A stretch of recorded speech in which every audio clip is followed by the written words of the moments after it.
Welcome everybody to your official review of the latest version of the Offer to Purchase and Contract Form 2T, which is very testable on the North Carolina side of the State Board Exam. We're going to go through it, shall I say, line by line. I will speed up during parts that are pretty self-explanatory, and I will slow down and highlight sections that are fairly testable and that you definitely will need to know. All right, so hopefully you have your contract form printed out so you can take notes as I go through this. And let's dive in. Let me grab my highlighter and we will check this out. Do know that because of the way Zoom is set up, that I have to erase and then scroll, so that can be a little, a little cumbersome, shall we say. Okay, so this form, Offer to Purchase and Contract Form 2T, is created by the Forms Committee with the North Carolina Association of Realtors in collaboration with the North Carolina Bar Association. Once again, it is not a mandatory form, but it is the one that you are tested on. Okay, very good. Here is where you've got to fill in everybody's name. You've got to do the property description. More is better with the property description, but as you learned in class, a legal description, you need to have the book and page or lot and block. We also, in North Carolina, include the deed book and page as well. The buyer and seller need to decide, hey, is this property going to include a manufactured home or not? Additionally, will the property include an off-site separate septic lot, boat slip, garage, parking space, or storage unit? And they check that box. And if there are more parcels that are going to be subject to the contract, they are advised how to have that reflected with this contract as well. This part's kind of interesting. I doubt that it's on the test, but it's interesting. The buyer is warned that government authority over taxes, zoning, school districts, utility, and mail delivery may differ from the address, and it may be in a different kind of zip code, shall we say. So that's interesting to know. I found out recently that if a township doesn't have a post office, then they have to use a different town. So we owned property in an area known as Woodfin, North Carolina, but our mailing address was Asheville because Woodfin does not have a post office. All right, I'm gonna dump those marks, press some buttons, and scroll. Thank you for your patience while we go through that process. All right, in this part of the contract form 2T, this is where you're going to put in whatever the buyer is offering and what their due diligence fee is going to be. Remember, it says right here that the due diligence fee is made payable and delivered to the seller when? On the effective date of contract, which is actually defined coming up here in just a moment, just to make it crystal clear. And then they have to type in here will this due diligence fee be cash, a personal check, a bank check, or a wire transfer, or some other type of transfer? Maybe it's Venmo, maybe it's Zelle. I don't know. So how much is that money going to be? What will the earnest money deposit look like? That's going to be typed up here. Is it going to be delivered with the offer? Likely not anymore because everything is done electronically most oftentimes. So if the check is not delivered with the offer, this tells us that the earnest money deposit due date, it has to be made, payable, and delivered to someone known as the escrow agent within 5 days of the effective date of this contract. And then how is it going to be paid, that earnest money deposit? Will it be cash, a personal check, official bank check, wire transfer, electronic transfer? If additional earnest money is sought, you're going to type it up here. If the property is sold through seller financing, a loan assumption, it goes there. That would be for VA and FHA. You can assume VA and FHA loans. Will this be paid for via seller financing? We're going to need more documentation if so. Is it done through some type of a new construction? Then we're going to need a different type of form as well. And then what's the balance going to be? Balance of the purchase price in cash at settlement, some or all of which may be paid with the proceeds of a new loan. Typically, I suppose it depends on the type of software that's being used, but some programs, e-signature programs, may not total that for you automatically. So check your math, or have somebody who in your life is great at math and have them check that as well. All right, here is a new spot this year called seller concessions. It says, seller shall pay at settlement blank amount of money or a % of purchase price toward any of the buyer's expenses associated with the purchase of the property at the discretion of the buyer and or the lender, including FHA, VA, lender, and inspection costs that the buyer is not permitted to pay, if any. So we used to call those seller paid closing costs. Now it's called seller concessions, and it's right here on the front page. It used to be buried in, I don't know what page it was, 6 or 7, somewhere in that neck of the woods, but now it's right here on the front page. Now this is our first discussion of the due diligence period. Remember, the due diligence period and the due diligence fee, pretty unique to North Carolina. So we really want to take some time and make sure our buyers and our sellers understand the due diligence period and that we understand for test purposes how it all works. Let's check it out. The due diligence period, what is it? It is the period beginning on the effective date, and that's going to be defined in just a minute, and extending through 5 p.m. on, and here we're supposed to insert a date, an actual date. Maybe it's October 20th, 2025 or some such thing. Or what some brokers like to do is they like to put a number of days. So they might say the period extending for 20 days after the effective date and ending at 5 p.m. on the last day of this period. Time is of the essence. Time is of the essence is a big deal. It's that drop dead deadline. It's a hard deadline. Moving forward, if the buyer, past that deadline, anything the buyer was hoping to negotiate with the seller is probably off the table, because past that date, if the buyer breaches the contract, they are in breach, and they will lose their earnest money deposit plus the due diligence fee.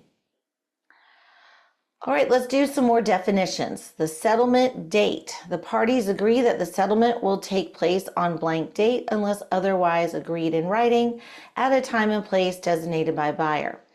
Most brokers in the world confuse the settlement date with the closing, and rightly so. In the world of real estate, we say on the street, in these streets, we're going to a closing, but that's not what we're doing. What we're really doing is going to a settlement meeting. The closing will take place, but we're going to a settlement meeting, but nobody says that. Nobody says, I'm so excited, I'm going to a settlement meeting. No, they say, I'm going to a closing, and that's going to be defined in just a moment as well.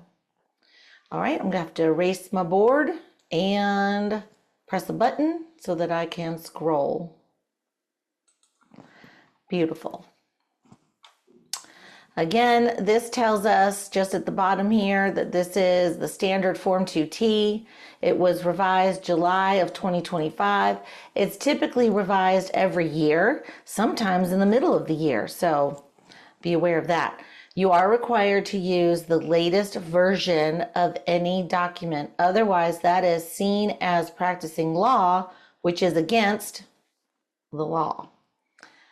All right, it tells us here who is creating these forms. It is not the Real Estate Commission. It is the North Carolina Association of Realtors in partnership with the North Carolina Bar Association. All right, let's go through more definitions. So many of these are in your manual, but you also may want to make a flashcard.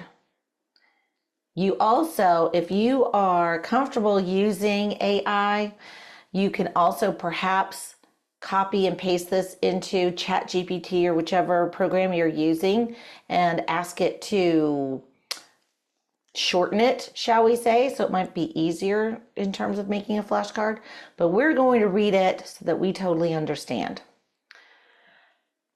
The earnest money deposit, what is it? The initial earnest money deposit, the additional earnest money deposit, and any other monies paid or required to be paid in connection with this transaction, collectively called the earnest money deposit, shall be deposited promptly. Now, why it says promptly and not the rule is beyond me. The rule is that it has to be deposited within 3 banking days of effective contract date. You probably want me to say that again. You probably want me to slow down and say it again. The rule is that the earnest money deposit must be deposited into the escrow account within 3 banking days from effective contract date, which again will be defined. Letter J will define the effective contract date. This money is going to be held in escrow by escrow agent. So escrow is another way of saying a trust account. We are entrusted, the escrow agent is entrusted to keep this earnest money deposit safe. No one can mess with it, touch it, spend it, commingle it, nothing of the sort until the buyer either follows through and closes the transaction or the buyer and the seller agree to it being released. Let's keep going. The earnest money deposit will be, okay, slow down and write this down, will be credited, write it down, to the buyer at closing, write that down, or dispersed as required by this contract. Well, sort of. If there is a dispute, as I mentioned earlier, the buyer and the seller have to agree in writing to the disbursement of the earnest money deposit. And if they cannot reach an agreement, whoever's holding that money has to hold that money. Keep holding on. If they still can't reach an agreement after 90 days, then the money can go to the clerk of court's office. Let's keep going. In the event of a dispute between the seller and the buyer over the disposition of the earnest money deposit held in escrow, escrow agent may remit the earnest money deposit to the clerk of court or otherwise disperse it according to North Carolina law if the buyer and seller cannot resolve the dispute by consent. So that's the legal language for what I just explained to you in street language. Let's keep going. Who is this escrow agent? Well, it's whomever has the trust account, whoever has the escrow account. It could be a law firm right here. It could be the name of a real estate brokerage company or firm. And it says buyer and seller consent to disclosure by the escrow agent of any material facts pertaining to the earnest money deposit to the parties to this transaction, their real estate agent, buyers, lenders. Ooh, now we have some capital letters. Let's check it out. The parties agree that a real estate brokerage firm acting as an escrow agent may place the earnest money deposit in an interest-bearing trust account and that any interest earned thereon shall be disbursed to the escrow agent monthly in consideration of the expenses incurred by maintaining such account and records associated therewith. This is just to let the buyer and seller know the interest earned on this escrow money belongs to the escrow agent and not to whomever the buyer typically has put up this earnest money deposit. Every now and then you'll get a very detail-oriented person who might ask you that. What's going to happen to the interest earned on my earnest money deposit? Well, now you know. It says right here in bold print. Well, it's not bold, it's capital, but it's to get your attention. Now let's analyze the effective date. How do we define the effective date of contract? You learned in class that contract formation is created with 3 easy steps. Number 1, you have to have an offer. Number 2, you have to have acceptance of the offer. Number 3, you have to have communication of acceptance communicated back to the other side, back to the offeror. So when that happens, that's supposed to be effective date of contract. But somehow people still get confused. So now it is defined in this contract form. Let's dive in. The effective date is one of these things. Number one, the last one of buyer and seller has signed or initialed this offer or the final counter offer, if any. And now using e-forms, all of this is time-stamped and all of that. Number two could be this. Such signing or initialing is communicated to the party making the offer or counter offer, as the case may be. So if we communicate, hey, we signed this contract, just communicating it. And remember, we'll create a contract. Remember that communication to the agent is the same as communication to the client, known as the principal, in real time.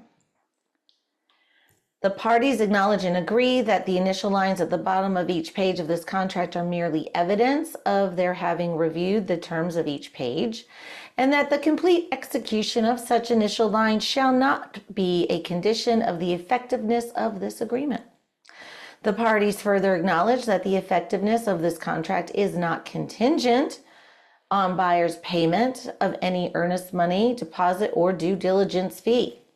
So that's telling us that the earnest money deposit, while customary, is not necessary to form a contract, and there could be none. And the due diligence fee could be zero, and that's going to show up further on in this contract form. All right, another definition, due diligence. What is it? Now, if you're from out of state, or if your buyer or seller has not sold a home in the last 10, 15 years, slow way down, make sure they understand what this means. Due diligence is defined as the buyer's opportunity to investigate the property and the transaction contemplated by this contract, including but not necessarily limited to the matters described in paragraph 4 below. And that's going to be the advice on inspections and those things. We'll get there. To decide whether buyer, in buyer's sole discretion, will proceed with or terminate the transaction. Ooh-wee. Kelly, are you telling me that what that says effectively is that during the due diligence period, which is defined above, the buyer can back out of the contract for no reason? Yep, that's exactly what I'm saying. Are you trying to tell me the buyer could back out during their due diligence window because they had a bad dream and they say, oh, I shouldn't buy this house? Yeah, that's exactly what I'm saying. You're saying that their dog could look at them funny and they could see it as a sign that they shouldn't buy this house? That's exactly what I'm saying. Yeah.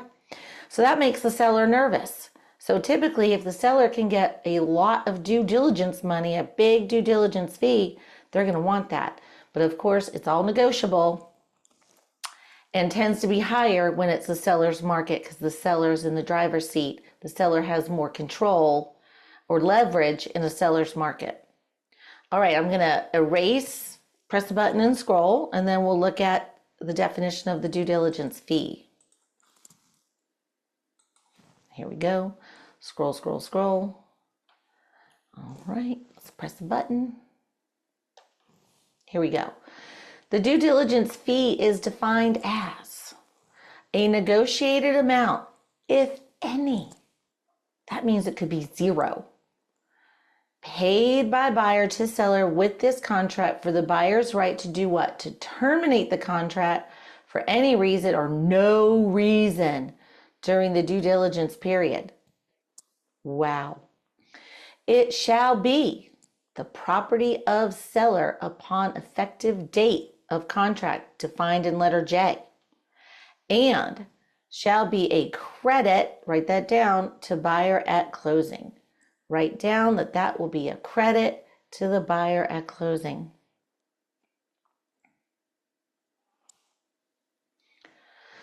The due diligence fee shall be non-refundable. Okay, hold up. What does that mean? That means that if the buyer backs out during the due diligence period, they lose the due diligence fee. They will get their earnest money deposit back, but they will lose the due diligence fee. It's non-refundable except if the seller breaches the contract. Let's read that in legalese. Except, so it's non-refundable, except in the event of a material breach of this contract by seller. So if the seller breaches the contract, the buyer gets their due diligence fee returned and their earnest money deposit for that matter. Or if this contract is terminated under paragraph 23B, I love paragraph 23B, y'all. It tells us all about remedies for breach when the buyer breaches and the seller breaches. It's excellent. All right, that's the last paragraph in this contract, by the way. Or as otherwise provided in any addendum hereto. Okay, the next part of this effectively says that the buyer and the seller are agreeing by signing this contract form that they're not going to argue about the amounts of the earnest money deposit and the due diligence fee later on and claim, oh, that wasn't enough money, or I should have had this or that or the third. No, you're stating that, hey, you negotiated for this due diligence fee prior to contract formation, and that's just the way it goes.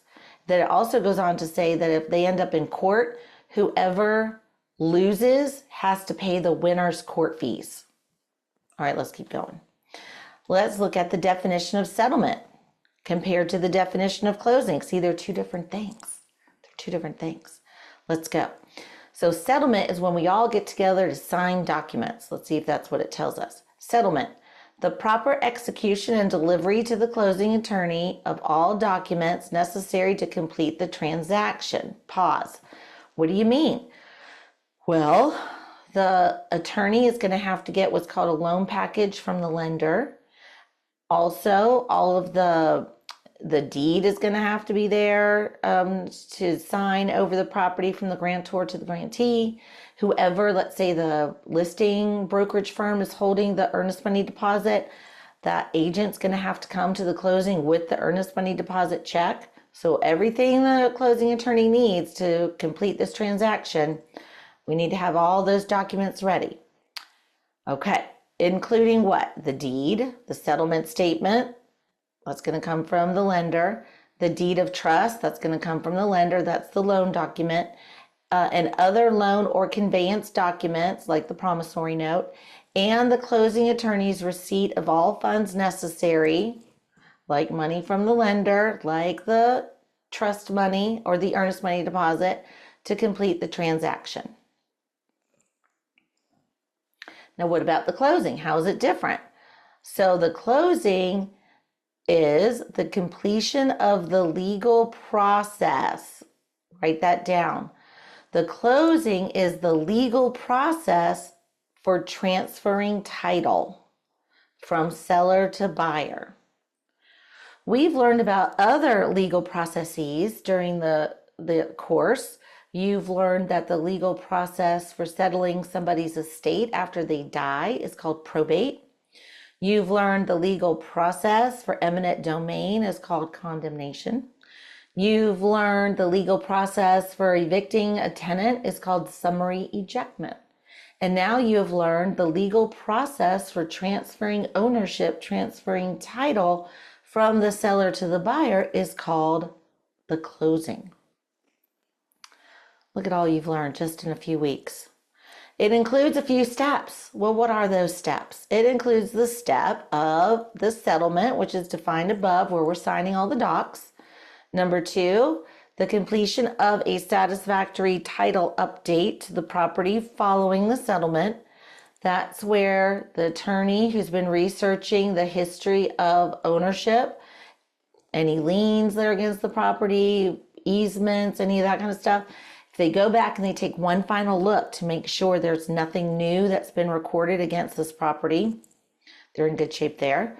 Then step 3, the closing attorney's receipt of authorization to disperse all necessary funds. That's going to come when the documents are recorded at the Register of Deeds office. And recordation number 4 in the appropriate county registry of the deed of trust, if any, which shall take place as soon as reasonably possible for the closing attorney after settlement. Very good. Upon closing, the proceeds of sale shall be dispersed by the closing attorney in accordance with the settlement statement and provisions of Chapter 45A of North Carolina General Statutes. That's the North Carolina Good Fund Settlement Act. There it is. If the title update should reveal, so you might get a surprise, and it's not going to be a fun surprise like what you get in a cereal box. It's not going to be that kind of fun surprise. Let's see what happens. If the title update, when they're going to research to see if anything sneaked in at the last minute, should reveal unexpected liens, encumbrances, or other title defects, meaning problems, or if the closing attorney is not authorized to disperse all necessary funds, then the closing shall be suspended and the settlement deemed delay under paragraph 12. Remember, you can only delay for a maximum of 7 days. So if we find a problem, whoever that's causing the problem, whatever the problem is, we have a maximum of 7 days to fix it. Otherwise, we'll have a voidable contract.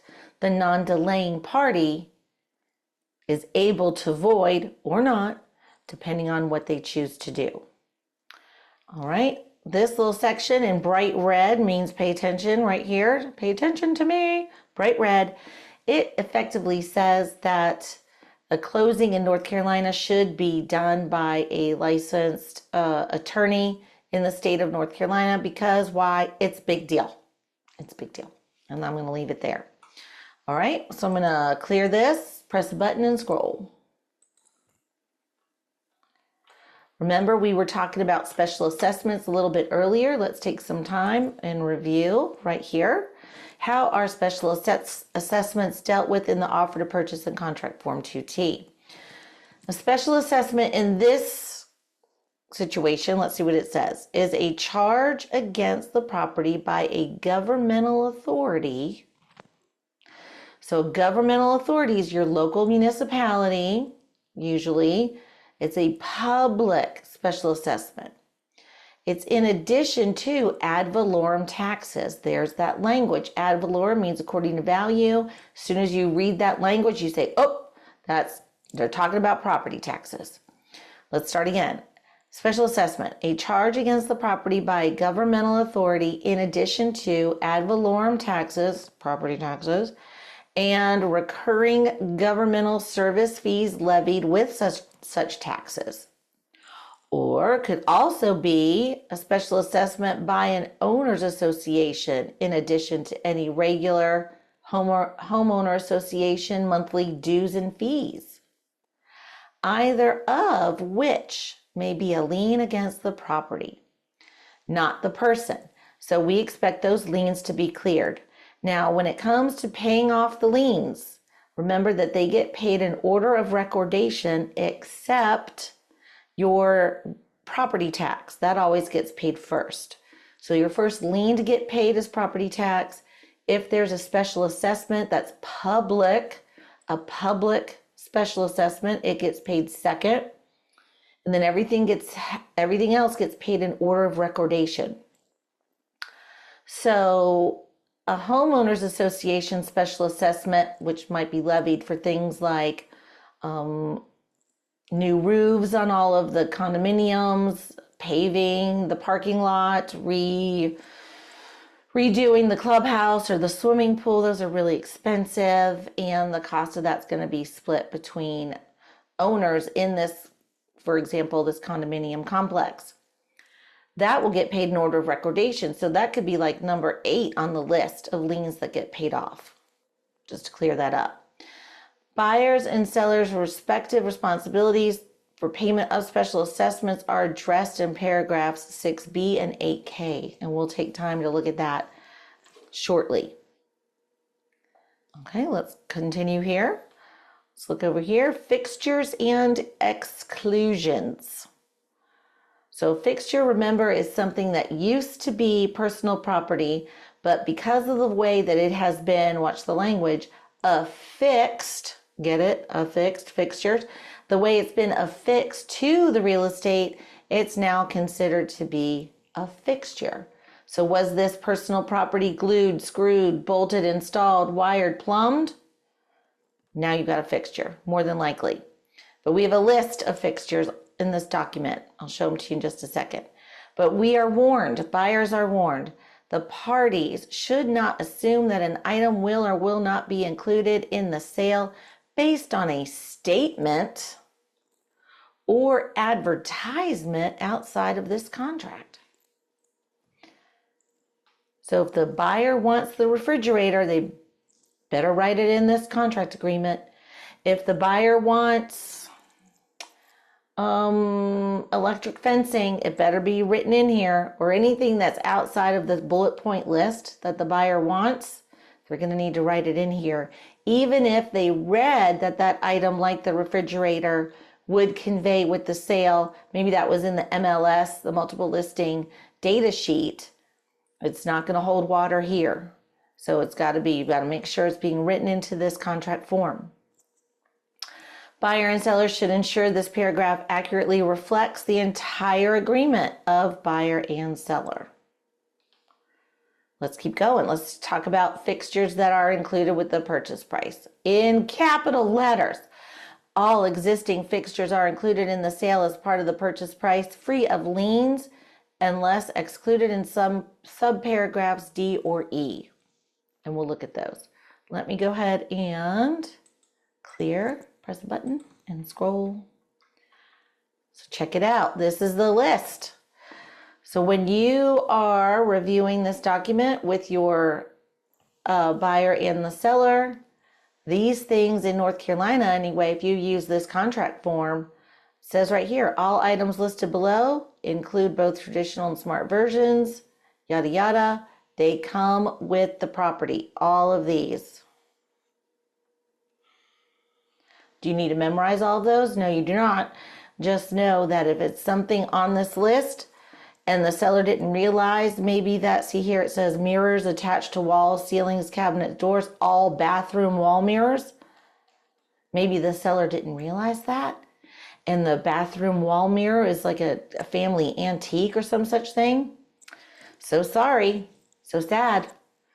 The new buyer gets it, unless you excluded it from this contract. And I'll show you where you would exclude that in just a minute.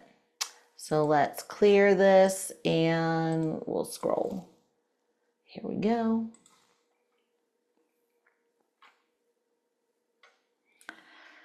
So on my idea with that bathroom mirror, that's the family antique. The seller, if they wanted to keep that bathroom mirror, they would write it in here, because it says the following items shall not convey. So it could be that antique mirror. Up here, it's going to tell us about unpairing and deleting data from devices. The seller shall do that. It tells us here, these are items that are leased or not owned by the seller. Like what? It could be alarm and security systems. It could be satellite dishes, so on and so forth. And this next part here, I'm just going to skim over, simply says that when items are being removed, if it causes damage to the property, that the seller will repair the property in, they call it, good and workmanlike condition. All right, let's check this next spot. Number 3, we're just making it, we got 23 sections to go through, y'all. We're going to be here for a minute. This, I will say this, the first part of reviewing the contract form is pretty slow going, and then it speeds up dramatically once we get to, I think, like number 10, somewhere around there. Okay, so here we go. Personal property. The following personal property present on the property on the date of the offer shall be transferred to the buyer at closing at no value. So this could be anything. The buyer might really like the bar stools or the patio furniture or the sofa, who knows what. But anything that's personal property that's coming with the included in the purchase price will be listed here. Number 4, okay, let's slow down. Let's slow down. The buyer's due diligence process. We're going to slow way down. Slow way down. Here we go. You ready? Let's dive in. Look at this. Capital letters and red print. Pay attention. Here we go. It says the buyer is strongly encouraged to conduct due diligence during the due diligence period. You would think that would go without saying, but it can get really down to the wire. If buyer is not satisfied with the results or progress of buyer's due diligence, buyer should, oh my goodness, terminate this contract prior to the expiration of the due diligence period. Unless buyer can obtain a written extension from seller. Note, seller is not obligated to grant an extension. It goes on to say, if buyer terminates outside the due diligence period, buyer may lose their earnest money deposit. Remember that due diligence period is a hard, time is of the essence deadline. So once we pass that deadline, 5 p.m. on a certain date, and the buyer chooses to back out of the contract, they will lose their due diligence fee and their earnest money deposit. Very good. The buyer, of course, may continue to investigate the property following the expiration of the due diligence period as allowed under paragraphs 4 and 8. So you're welcome to continue investigating, but you have no leverage in terms of trying to negotiate for some type of contract change with the seller. And of course, if you back out, you're going to lose all of your money, your earnest money deposit plus your due diligence fee as the buyer. So it's a big deal. Let's keep going. What about the loan? It says, buyer at buyer's expense shall be entitled to pursue qualification for and approval of the loan, if any. Then it goes on to say, there is no loan or appraisal contingency in this contract, which is pretty unusual in terms of how other states operate. That means, well, let's go ahead and find out what it says. What does it mean? Therefore, buyer is advised to consult with buyer's lender prior to signing this offer to assure that the due diligence period allows sufficient time for the loan process and for buyer's lender to provide buyer sufficient information to decide whether to proceed with or terminate the transaction. So that due diligence inspection time frame, that's a negotiated upon time frame. Maybe it's 2 weeks, 3 weeks, 4 weeks, 6 weeks. Remember, it's market driven. A buyer's going to want more time. A seller's going to want less time. Whatever time it is, the buyer has to be very certain that they can have their loan approved within that window.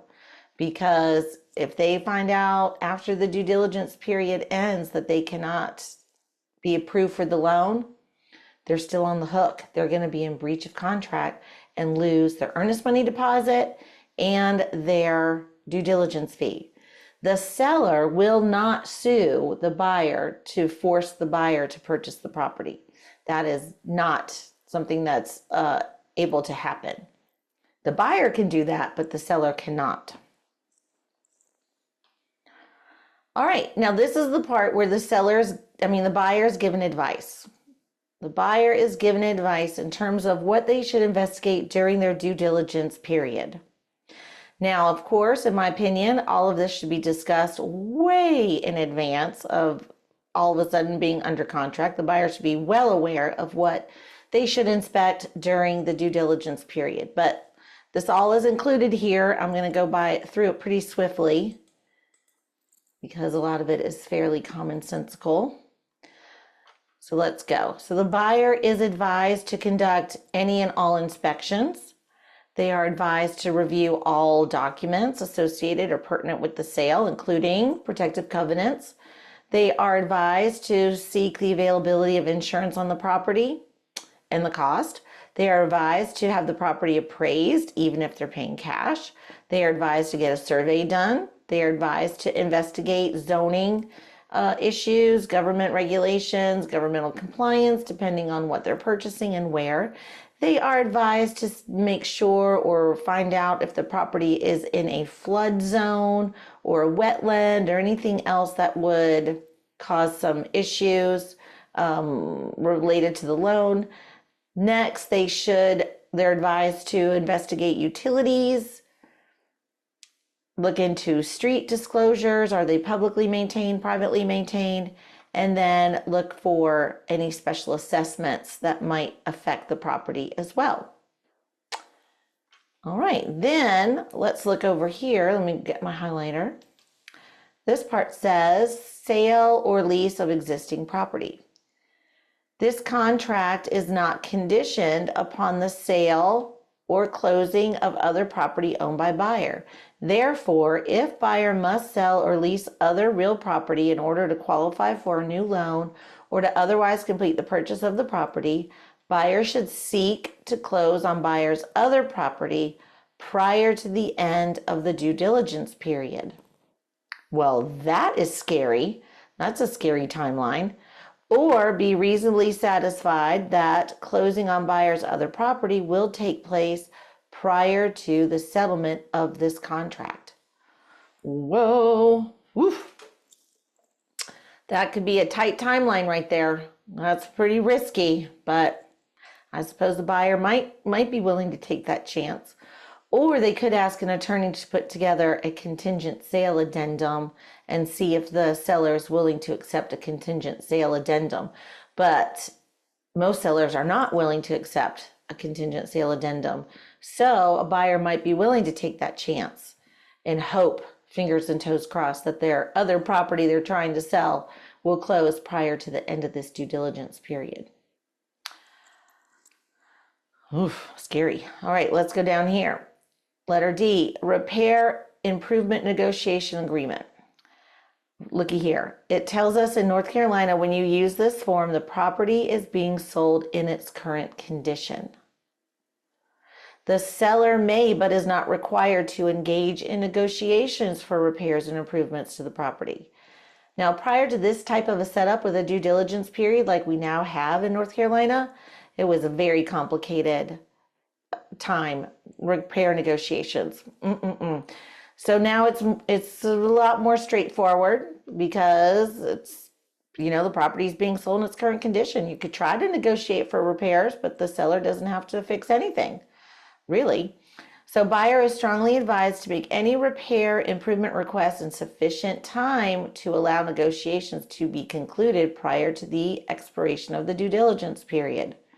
That is also a very tight timeline. It can come right down to the wire, having been through that situation several times.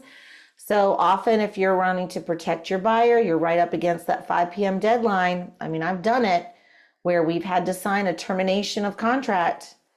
And I had to say to the seller through the listing agent, listen, if we don't have confirmation that your seller is going to fix XYZ by 4:58, we're sending over this termination of contract. People, it has come down to 4:59 is when we got confirmation. It's very, very intense. So be careful about all of that. These timelines are serious. Any agreement that the parties may reach with respect to repairs or improvements is an addition to this contract. And what? And must be in writing, according to the statute of frauds, and signed by the parties in accordance with paragraph 19.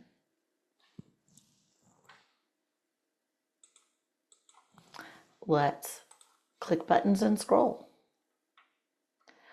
Okay, letter E, we're skimming over that. Letter E, buyer's obligation to repair damage just simply says that if during the inspection time period the property is damaged, the buyer will pay to fix it. Letter F, we're going to skim over letter F as well. Indemnity, buyer will hold seller harmless if one of the inspectors is injured on the property. So no one's going to sue the seller because one of the inspectors that the buyer hired was injured on the property. Letter G, the buyer's right to terminate. Okay, let's slow down. See, I told you we'd go fast and slow depending on the topic. G, buyer's right to terminate. Provided that buyer has delivered any agreed upon due diligence fee, which could be 0, buyer shall have the right to terminate this contract for any reason or no reason by delivering to seller written notice of termination, during the due diligence period or any agreed upon extension of the due diligence period. Time is of the essence. If buyer timely delivers the termination notice, this contract shall be terminated and the earnest money deposit shall be refunded to buyer. Write that down.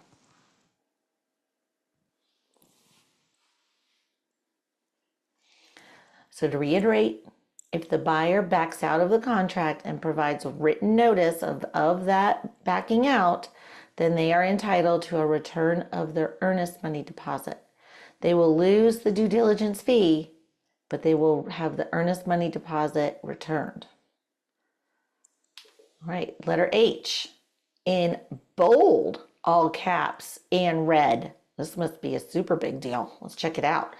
Closing shall constitute acceptance of the property in its then existing condition, unless provision is otherwise made in writing. So once that transaction is closed, that's it. If the buyer feels like 2-3 weeks down the road, they bought a lemon, you bought a lemon, because that's it. Party's over. We're done. Now, if the buyer really feels like they bought a lemon, could they sue the seller in a court of law, civil court? Sure, you can sue anybody for anything at any time. However, when the judge hears that lawsuit, they're going to want to see this contract form, and looky here, it says, hey, you should have known before you closed this transaction that you likely bought a lemon. So now you're stuck with it. All right, now what is the buyer responsible for disclosing to the seller? Let's check it out. First, funds to complete the purchase. Buyer's obligation under this contract are not conditioned on obtaining any loan or other funds from sources other than buyer's own assets. Some loans and programs provide funds to buyer, may impose repair obligations or additional conditions or costs upon the seller or buyer, and more information may be needed. Sometimes that applies to government-backed loans. Material changes to funding the purchase of the property that affect the terms of the contract are material facts that must be disclosed. For instance, if a buyer says, I'm going to pay cash for this property, but really is going to end up going to seek out a conventional loan, that's a material fact that has to be disclosed. Or if the buyer is seeking a conventional loan at first and it's not working out and now they're going to look for FHA financing, that's a material fact that has to be disclosed. That's considered a Category 3 material fact, the party's ability to close the transaction. Well, let's look at it. What happens if the buyer is willing to pay cash, which was very popular during COVID? Let's find out. Cash. Buyer intends to pay cash in order to purchase the property and does not intend to obtain a loan or funds from sources other than buyer's own assets. If buyer does not intend to obtain a new loan or funds from other sources other than the buyer's own assets, seller is advised prior to signing this offer to obtain documentation from buyer which demonstrates that buyer will be able to close on the property without the necessity of obtaining a loan or funds from sources other than the buyer's own assets. Verification of cash availability for settlement. Is that attached or is it not attached? Well, if you're the seller, you're going to want verification of funds and you're going to want that to be attached. Then it goes on to say, or if you're not going to pay cash and you're going to get a loan, what kind of loan is it? So let's press a button and scroll. Let's find out.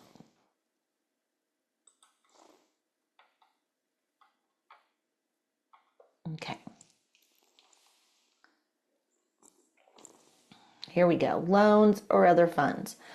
Buyer intends to obtain a loan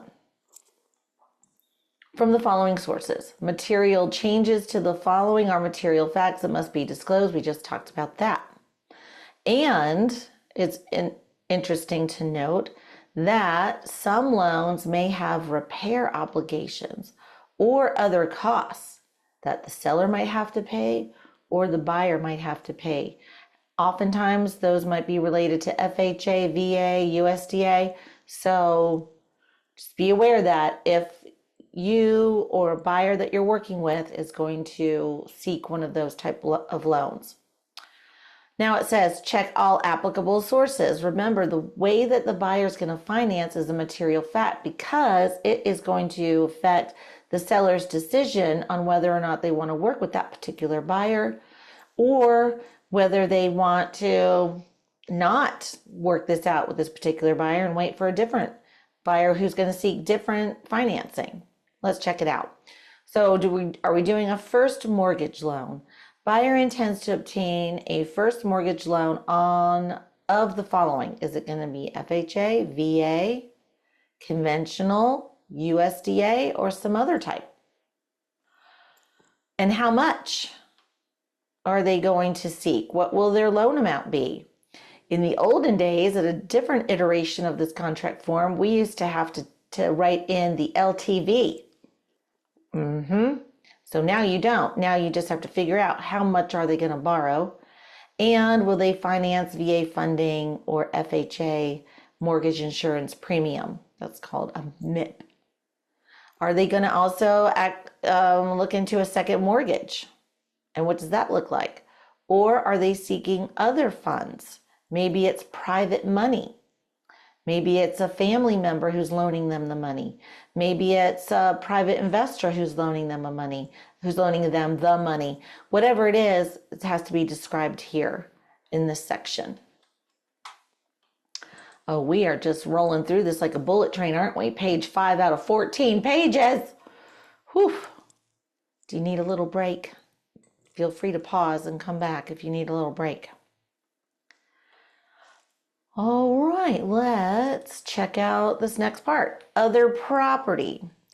Okay, so this is where the buyer has to disclose if they have other property that they need to sell, which we already addressed to some degree earlier in this contract form, but here we're going into some more details. Here we go. This subparagraph is only a disclosure by buyer and does not make this contract contingent on the sale of buyer's other property. If buyer and seller wish to make this contract contingent on the sale of buyer's other property, then the party should attach an attorney-drafted custom addendum. There is no NCAR form to address a contingent sale. There used to be, there is not now. Now, what does the buyer have to say? They have to say the buyer does or does not have to sell or lease other real property in order to qualify for a new loan or to complete the purchase. Okay, if they do, then they have to type in the property address, and then they have to let the seller know a little more information about that. They have to say, okay, if the property is under contract as of the date of this offer, then they're going to check that box. The buyer will. And they will include a copy of the contract. Ooh, okay. Now it does say, buyer may mark out any confidential information such as the purchase price and the buyer's identity prior to providing a copy of the contract to the seller. So they can retract, or redact would be the wording, redact that information. Failure to provide a copy of the contract shall not prevent this offer from becoming a binding contract. However, here's your warning, seller. Seller is strongly encouraged to obtain and review the contract on buyer's property prior to accepting this offer. So fair warning, seller, do your due diligence. Let's keep going. Now, if that's not applicable, maybe this one's applicable, where it says, buyer's other property is not under contract as of the date of this offer. Buyer's property, maybe it is listed with and actively marketed, or maybe it will be listed with, or are they trying to sell the property as a for sale by owner? The seller has a right to know all of that. That's going to help the seller to make a knowledgeable decision as to whether or not whether or not to work with this particular buyer. Okay, letter C, performance of buyer's financial obligations. To the best of buyer's knowledge, there are no other circumstances or conditions existing as of the date of this offer that would prohibit buyer from performing buyer's financial obligations in accordance with this contract, except as may specifically be set forth herein. So effectively that's saying, okay, I'm the buyer and I'm telling the truth. My financial situation is just as I've outlined here, and there's nothing that should hinder what I'm promising to do, is what that means. Okay, now let's head on over to this little part here. This is about the RPODs, the Residential Property and Owners Association Disclosure Statement. Now remember, the buyer is supposed to receive this from a seller, all sellers, including for sale by owners. So this is where the buyer lets us know that they have received a copy of the RPODs, or have they not received a copy of the RPODs? Or is the property exempt from needing to share the RPODs? And if it's exempt, let's put the reason in here. You gotta prove it. Now let's focus on this part right here, because there are some deadlines. Buyer has not received a signed copy of the RPODs prior to making this offer. And watch this, because here's a consequence. And the buyer shall have the right to terminate or withdraw this contract without penalty, which means they get all their money back prior to whichever of the following events occurs first. Number one, the end of the third calendar day following receipt of the disclosure statement, or end of the third calendar day following the effective date of contract, or settlement or occupancy by buyer in the case of sale or exchange.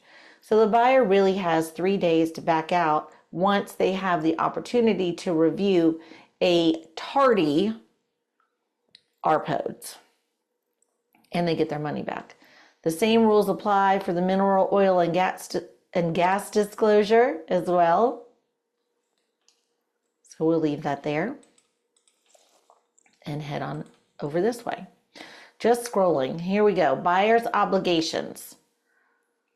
So the buyer is agreeing to timely pay the earnest money deposit and the due diligence fee.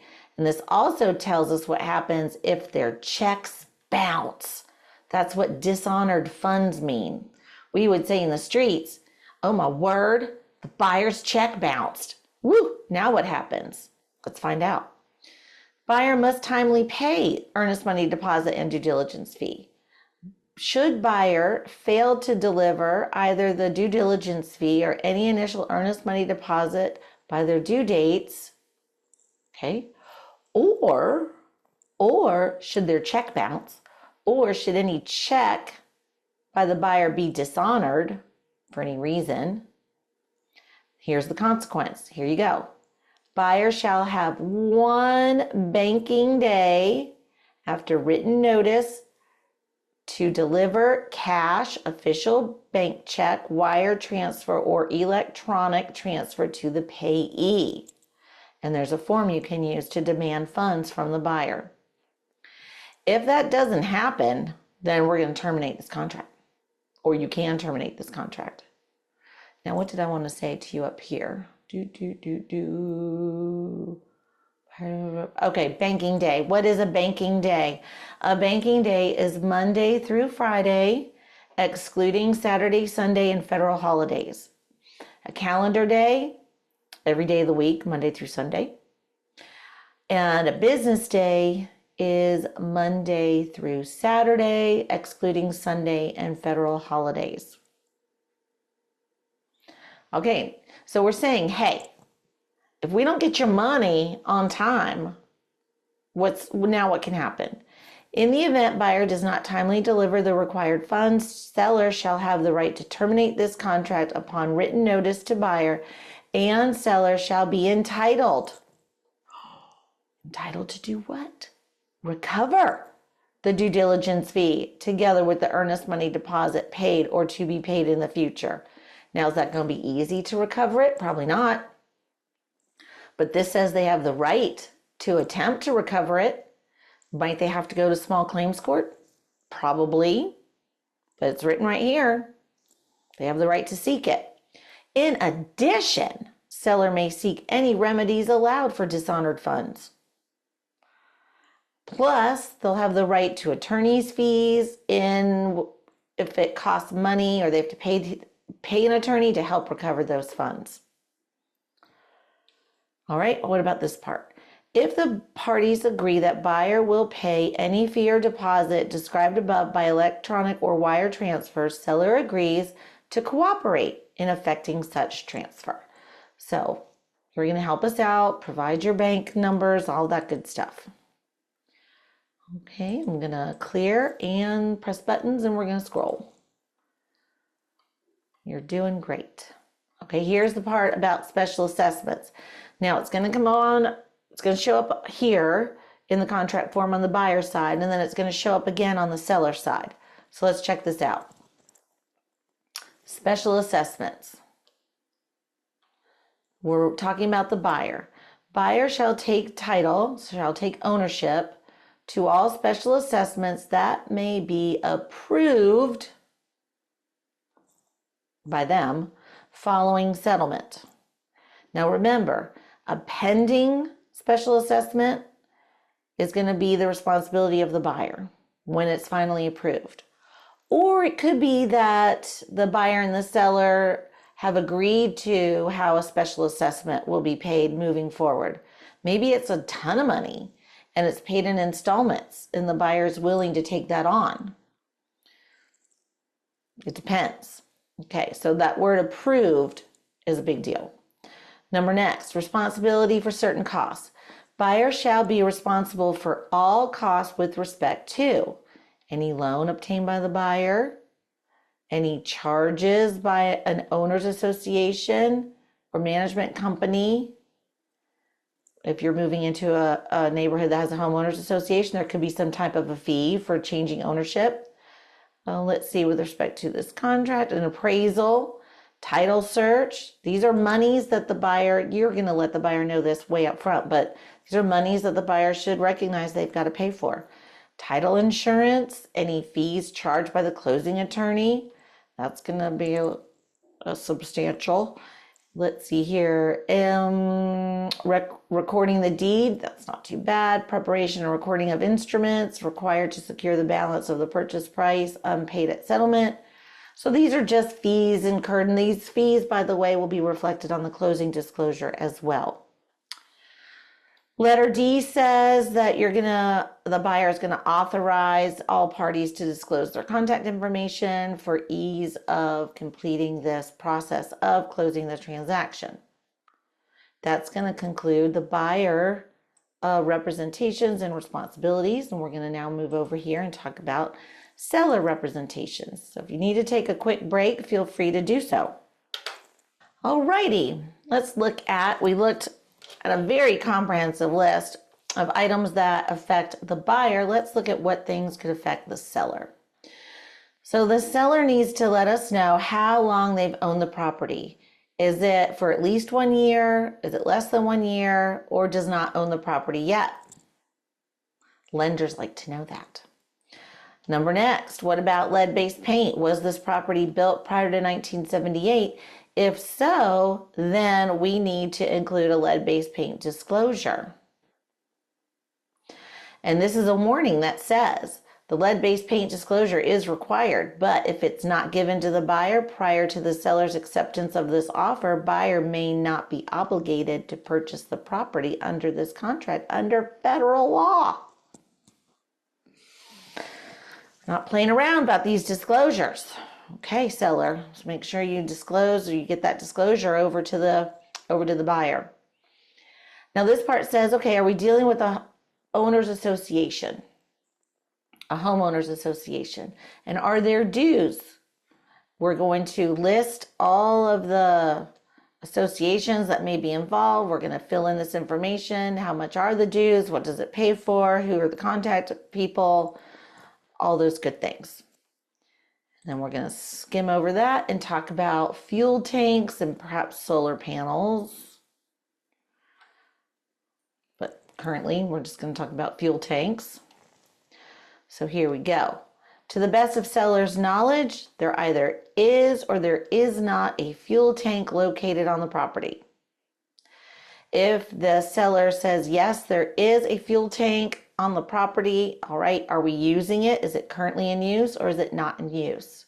Fuel tanks are very, very common in older homes. Very common. And a lot of times they're not in use.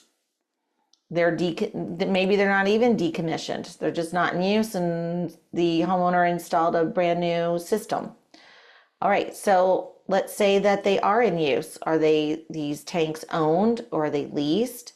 If they're leased, who owns the tanks?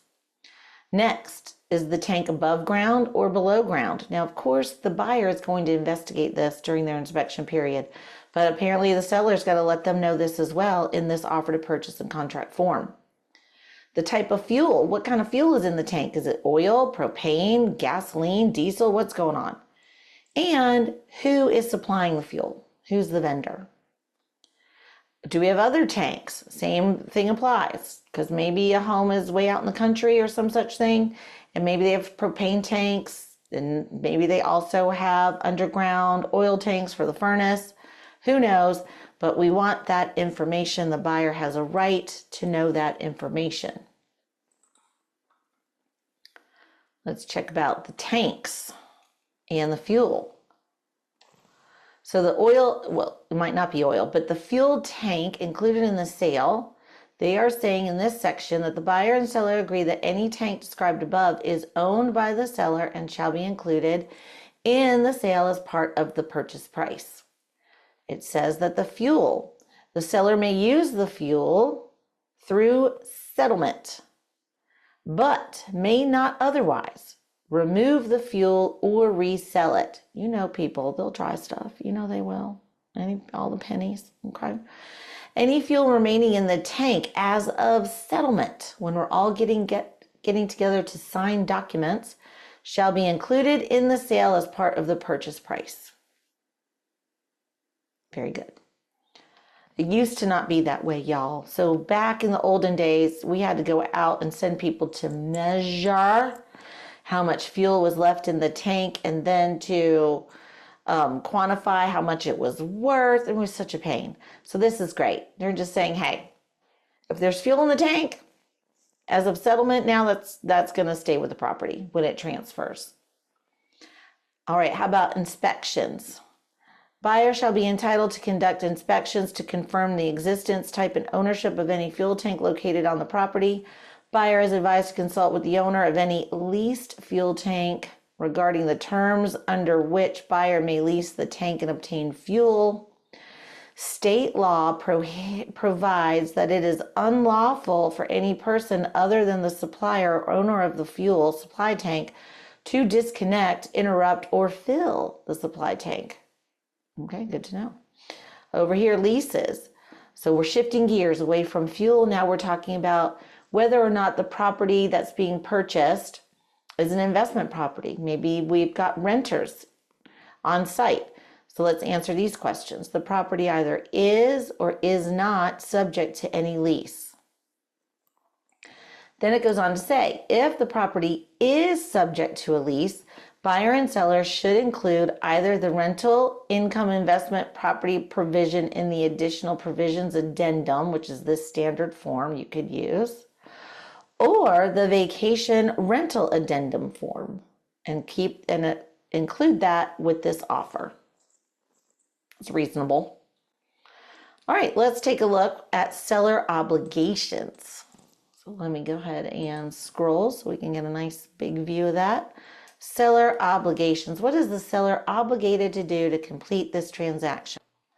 This little I says that the seller is going to provide all information regarding the property to the closing attorney, including title insurance policies, opinions on titles, surveys, covenants, deeds of trust, leases, easements, anything of the sort, which normally the buyer's attorney, during their research of ownership, known as the title research, they're going to find all of this as well.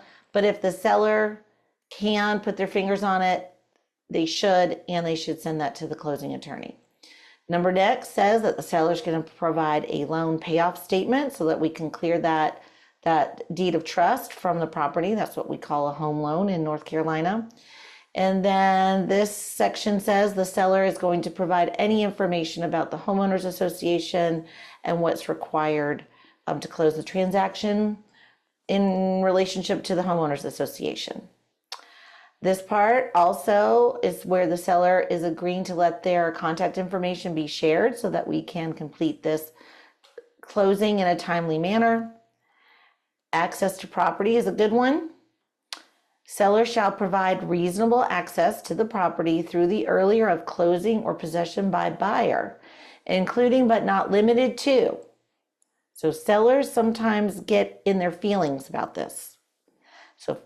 So beware. So let's check it out. Including but not limited to allowing the buyer and or the buyer's agents an opportunity to do what? To, number one, conduct any due diligence investigations or inspections. Number two, verify satisfactory completion of negotiated repairs and improvements.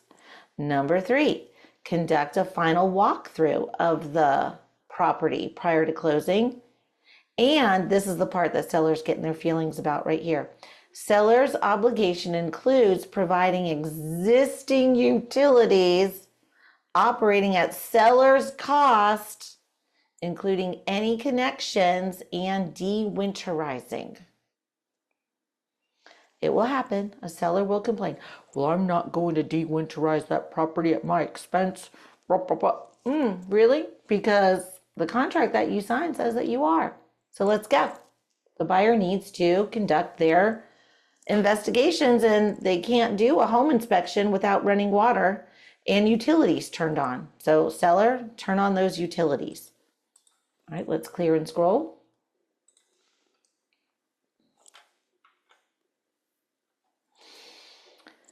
What is the seller responsible for? Get your stuff out. That's what D says. Get your stuff out. Settlement deliverables. Okay.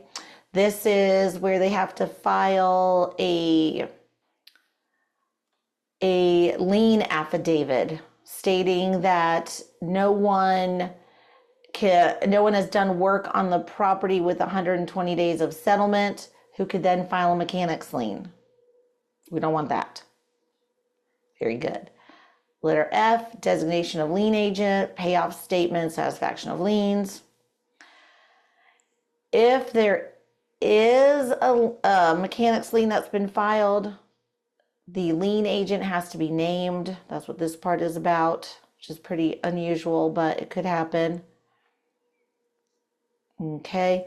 All deeds of trust, deferred property taxes, liens, and other charges against the property not assumed by buyer, so the buyer is unlikely to want to assume that, must be paid and satisfied by seller.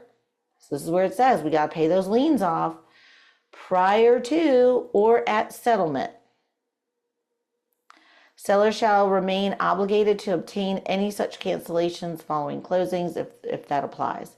But this effectively tells you that if there are liens levied against the property and the buyer does not want to assume those, and likely they don't want to assume those, they have to be paid off by the seller prior to transferring the property. Oh, this is a good part. Okay, I like this part. I like letter G, because it brings up language from early on in the pre-licensing class. Good title and legal access. Seller shall execute and deliver general warranty deed. That's the best one. That's the full fat Amish butter. That's the creme de la creme. That's the one that provides a warranty on the ownership history forever. Forever, ever? Yes, Ms. Jackson, forever, ever. And they have to provide this in recordable form, no later than settlement, which shall convey what kind of an estate? Fee simple. Remember, fee simple absolute. No limits to how you can use the property, no limits to how long you can use the property. You can pretty much do what you want with the property. Fee simple absolute's the one you want. In marketable and insurable title, without exceptions for mechanics liens. Nope, seller, you got to pay those off. Liz pendants, remember you learned about that. Monetary liens and judgments, those have got to be paid off. And free of other encumbrances or defects. A defect is a problem that would materially, and that means big time, affect the value of the property, including those which would be revealed by a current and accurate survey of the property. Now there are exceptions. So we say that marketable title means that the property is free from all encumbrances. Not so fast, because there are exceptions. Here are a few exceptions. Property taxes for the current year, utility easements, and protective covenants, unviolated covenants, conditions, and restrictions, known as protective covenants, or such other liens, encumbrances, or defects as may be specifically approved by the buyer in writing. So sometimes we might find a problem and the buyer says, that's not a big deal. I'll buy the property anyway. Or maybe the buyer is purchasing property out of a tax foreclosure situation, and the lien that's on the property, there's only one lien, and it's the property tax that's hasn't been paid for however many years. Maybe it's $15,000. Well, the buyer might say, I'm happy to pay that. That's I'm going to approve that lien. I'll pay that $15,000 delinquent property tax payment, and then I get this whole property. So if the buyer approves of whatever it is in writing, then it's going to be okay. The property must have legal access to a public right-of-way. Remember, you learned that. You cannot be landlocked.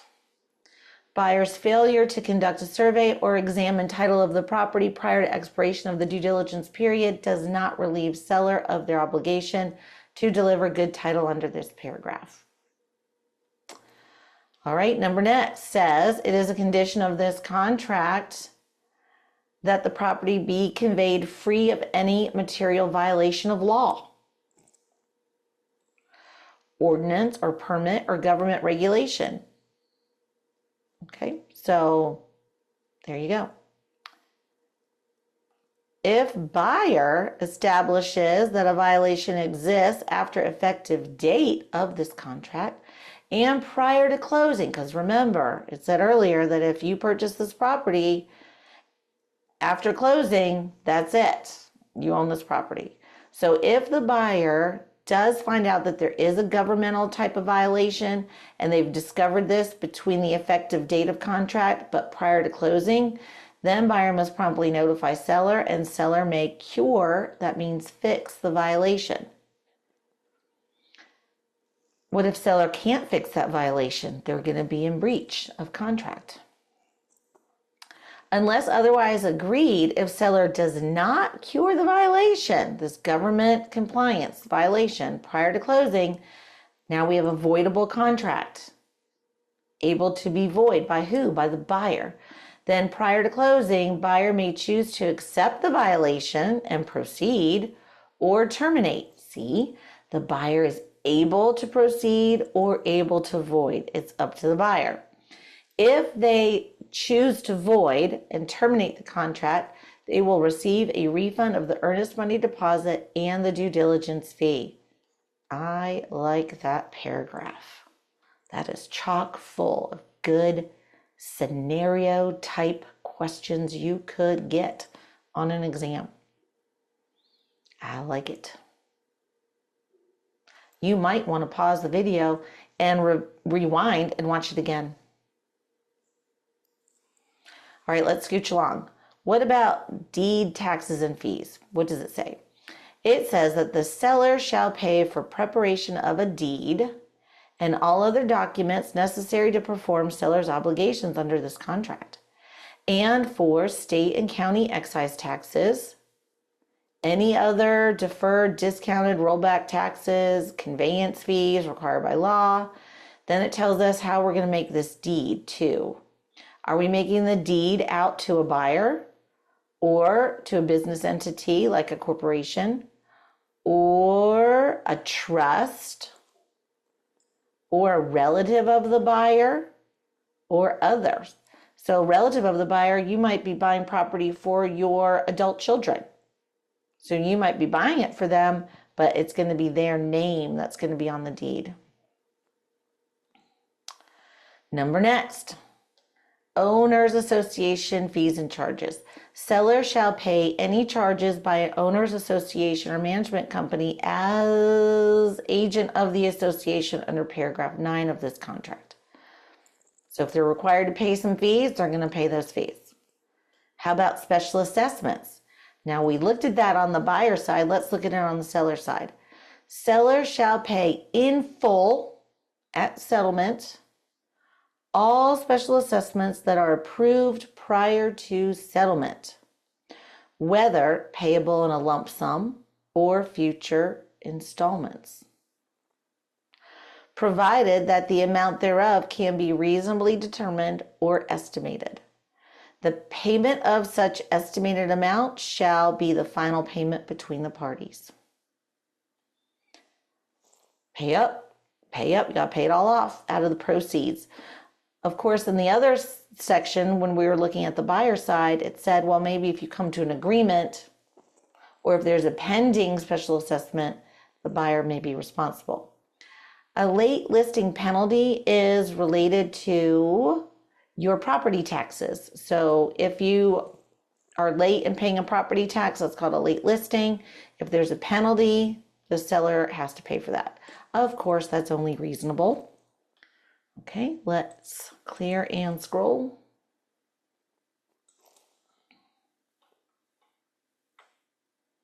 We're doing great.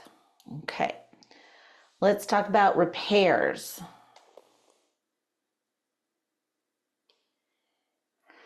Negotiated repairs and improvements shall be made in good workmanlike manner by the buyer, and the buyer shall have the right to verify prior to settlement.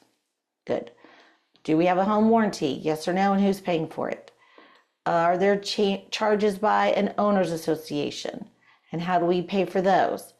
The seller shall pay a fee incurred by seller in completing the RPODs. Okay, so if they have to pay anything to do that, they're going to. Seller shall pay fees required for confirming seller's account payment on owners association dues and assessments. Okay. Very good. Let's see, what other fees will they pay? The seller really doesn't often have very many fees to pay, but there are some. The seller shall pay any fees charged for transferring records with the association. They'll pay for anything that has to be filed at the Register of Deeds office. And buyer shall pay for providing information required by buyer's lender. That makes sense. Any charges for working capital contributions, membership fees, charges imposed by buyer's use of the common elements. Let's see, and for services provided to buyer in connection with buyer taking possession of the property, such as move-in fees and charges for determining restrictive covenant compliance. All right, so we're just going fast where we need to go fast and slowing down where we need to slow down. Number 10 tells us how prorations are going to be dealt with. And it tells us that in North Carolina, that the seller pays for the day of closing. It tells us how to prorate taxes on real property, personal property, rents, and dues. Let's go here. Number 11, condition of the property. Condition of the property should be the same or better condition at closing. If the property is not in such condition and buyer does not elect to terminate this contract, because they could, let's say a tree fell on the house or some such thing, then the buyer can still buy the property if they want to. They don't have to, it's voidable, but if they want to, they shall be entitled to receive, in addition to the property, watch this, the proceeds of any insurance claim filed by a seller on account of any damage or destruction of the property. I think that is too cool for school. I love that. This part, risk of loss. It says that the risk of loss or damage by fire or other casualty prior to closing shall be upon the seller. Therefore, seller is advised not to cancel existing insurance on the property until confirmation of recordation of the deed. And clear and scroll. All right, what about a delay in settlement? Again, you've got 7 days. Otherwise, we have a voidable contract status, voidable by the non-delaying party. That non-delaying party can choose to void or terminate or continue with the contract. It's up to the non-delaying party. Possession tells us that possession is at closing. Now, if the buyer is going to possess the property before closing, there's a form to use. If the seller is going to possess after closing, there's a form to use. And you may want to also look at additional provisions. Next, these are all of the potential extra forms known as addenda that could be used with this contract form. And your broker in charge is going to make sure you know all about those. And in post-licensing 302, you'll be investigating the ins and outs of those addenda as well. Number 15 says that the contract cannot be assigned without consent from all parties. Number 16 explains a 1031 tax deferred exchange, the rules of engagement if we're going to be doing that. Number 17 says that the buyer and the seller are the parties to this contract, but if one of them dies, it will pass to their heirs. Number 18 says, let's see, survival. Okay. Number 18 means, survival means that if a provision of the contract is not quite ready at the settlement meeting, not quite ready for closing, but the buyer wants to purchase the property anyway, that item that is left to be completed will survive and will still need to be completed, essentially. Number 19 says that this is the entire agreement that everyone's agreeing to, though there may be several copies of it, perhaps, but all the copies effectively represent one agreement. Remember learning about the parole evidence rule, that any verbal kinds of he said, she said will not be able to override what's in this written contract. Number 20 says that conducting this transaction can be done electronically, is essentially what that says. Number 21 is again about the contract being in multiple counterparts, but it effectively means one contract form. Number 22 is kind of funny. Let's look at number 22. And we're almost done. Y'all made it. Number 22, computation of days, time of day. Seriously, y'all. You know, before when we were looking at definitions and we defined what does effective date of contract mean, that seemed funny that we had to even define that. But now we have to go further and define how to count. So this is a section on how to count. Let's read it. Unless otherwise provided for the purpose of this contract, the term days shall mean consecutive calendar days, including Saturday, Sunday, and holidays, whether federal, state, local, or religious. For the purpose of calculating days, the count of days shall begin on the day following the day upon which any act in this contract was required to be performed. That is very wordy. So when I taught elementary school, this is called counting on. Counting on. So let's say that let me think of one. Let's say that the closing is going to happen 5 days from, I don't know, the 25th of the month. How do you count that up? You go the 25th, 26th, 27th, 28th, 29th, 30th. So it's going to happen on the 30th. It's 5 days. Very good. I think that's hilarious, but there we go. Any reference to a day or time of day shall refer to the date and or time of day in the state of North Carolina. Now, number 23 is a great one. Number 23 tells us what happens if the buyer breaches the contract or if the seller breaches the contract. This is an area I would study.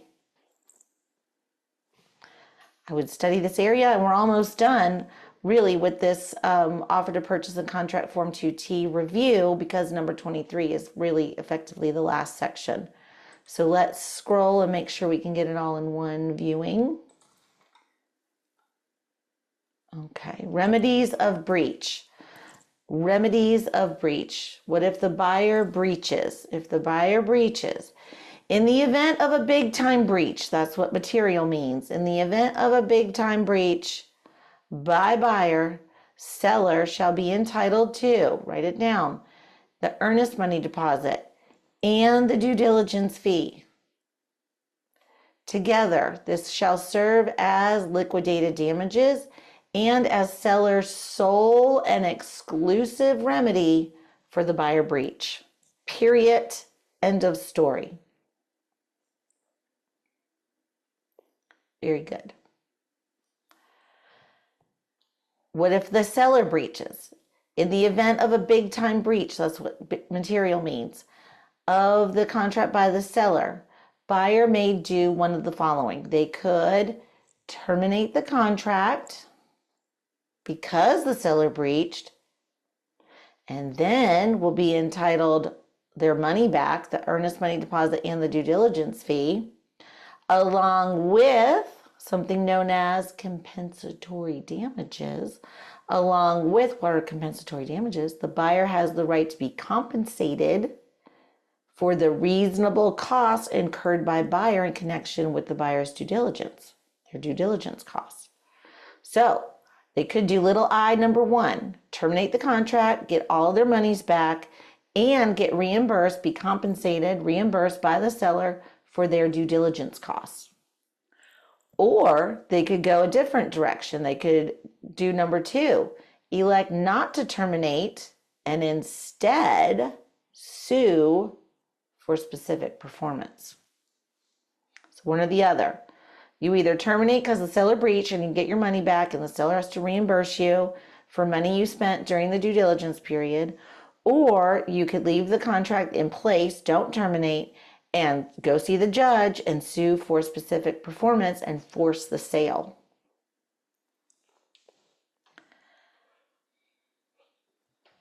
Letter C says about attorney's fees, essentially, that if we're going to go to court, that the loser pays the winner's attorney's fees. Let's clear and scroll. Very good. So moving forward, that's really the end of the lesson on how to fill this out. This part says if somebody doesn't understand the language in this form, that they should consult a real estate attorney before you sign it. This offer shall become a binding contract upon effective date. So that's why it's called the offer to purchase in Form 2T. It's both. It serves as an offer form. And then once we agree and we sign agreement, then it becomes a contract form. It's a 2-in-1. It's like a twofer. It's like a BOGO. I love that. That's very efficient. Let's scroll, scroll, scroll. That box is about wire fraud. This is where everyone is supposed to provide their notice of information so that we can be contacted. This is where brokers confirm their agency status.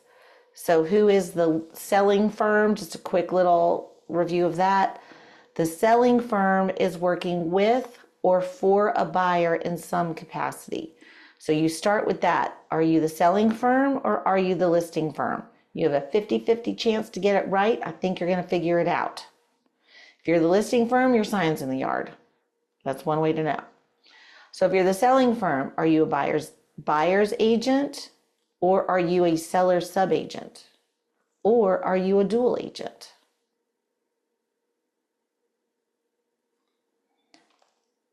Or are you acting as a designated dual agent? And fill in your information there. On the other side, if you're the listing agent, are you the seller's agent or are you a dual agent? Or are you a designated dual agent? And fill in your information there. Let's keep going. And look, we've made it to the last page, which is really a receipt page. So if you're delivering earnest money, or if you're delivering the due diligence fee somewhere, be sure whoever you hand that money off to, that they sign that they got that money, and they sign it, date it, so you can prove that you delivered it in the timely fashion. And that, my friends, concludes your very thorough review of the offer to purchase and contract form 2T. I wish you all the success on your exams and out there in the real estate world. Thank you for spending this time with me.